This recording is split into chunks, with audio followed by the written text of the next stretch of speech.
کب آؤ گے مولا یہ بتانے چلے آؤ. دو آپشن ہے ہمارے پاس آج، یا ہم وکٹم بن جائیں یا ہم سولجر بن جائیں، دوسرا کوئی حل نہیں ہے. آپ بولیں کہ جی میں سولجر نہیں بن سکتا تو پھر آپ وکٹم ہیں. کیوں؟ کیونکہ آپ کو شکار کر رہا ہے. وہ کیا کرتا ہے اس کو، اس نے ظاہر ہے ہمارے ہاں تو دیکھیں، ہم نے تو مذہب کو صرف یہی سمجھا کہ مجلس ہو جائے گی، نماز ہو جائے گی، کافی ہے. مذہب پوری زندگی پہ محیط ہے. جو مذہب آپ کو سوتے وقت کروٹ بھی بتا رہا ہو وہ کہاں پہنچا ہوا ہے.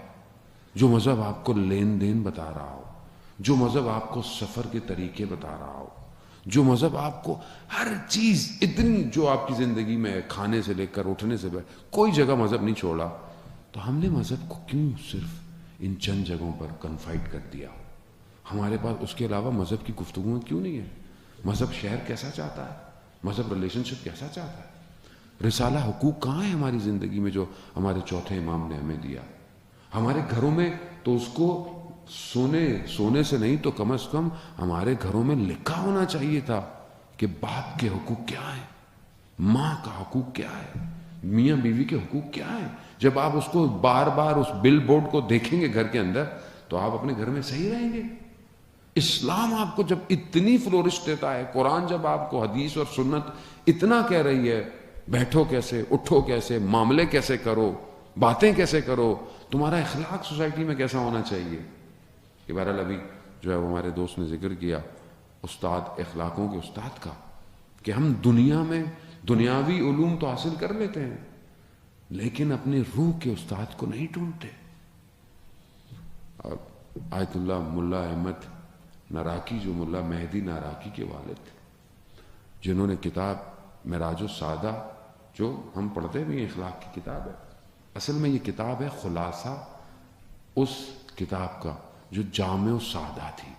وہ کتاب عربک میں لکھی گئی تھی اور اس وقت اس کتاب نے حوزے میں بڑا بلاسٹ کیا تھا اخلاق کے حوالے سے. جو وہ کہتے ہیں کہ جب یہ عراق آئے نجف زیارتوں پر تو لوگ ان سے ملنے آئے کیونکہ ان کی کتاب بہت فیمس تھی اخلاق کے اوپر. صرف ایک عالم ملنے نہیں آیا تو انہوں نے کہا کہ میں خود چلتا ہوں. انہوں نے کہا آغا ہر کوئی آپ کو ملنے آیا ہے، یہ نہیں آئے، آپ کیوں؟ کہہ رہا نہیں، فرق نہیں پڑتا. کون ملنے نہیں آیا؟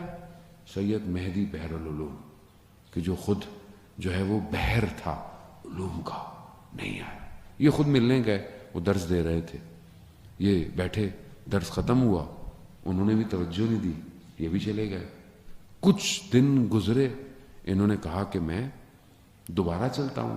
ساتھ میں تھے، کہا آقا آپ کو ان کو خود آنا چاہیے. کہا کوئی فرق نہیں پڑتا، میں چلا. گئے ملنے، پھر وہ درس دے رہے تھے، درس ختم ہوا، اٹھ کے آ گئے. یہ پھر باقی زیارتوں پر گئے عتبات کی، اور پھر واپس نجف آئے تو کہا میں ایک اور دفعہ. کہا آقا بس کر دیں، کتنا اپنے آپ کو دبائیں گے. کہا کوئی فرق نہیں پڑتا. جیسے ہی سید کو پتا چلا کہ یہ آ رہے ہیں تو یہ گلی کے کونے تک بغیر اپنے جوتوں کے دوڑتے ہوئے آئے اور ان کو لے کر گئے، بٹھایا. پھر ان سے کہا آپ پوچھیں گے نہیں کہ آپ 2 دفعہ آئے، میں نے آپ پر توجہ نہیں دی. کہا کیوں؟ کہا میں یہ دیکھنا چاہتا تھا کہ جو اخلاق کی کتاب آپ نے لکھی ہے یہ اخلاق آپ میں پایا جاتا ہے یا نہیں پایا جاتا. عزیزان محترم، ظاہر ہے اب یہ استاد تھے، اب یہی چیز جو ہے نا وہ کور ہے، ہیرا ہے. اگر یہ آپ کے اندر ہے تو آپ دنیا کے سارے کام صحیح کریں گے، لیکن اگر یہ نہیں ہے تو آپ کوئی جگہ پہنچ ہی نہیں سکتے.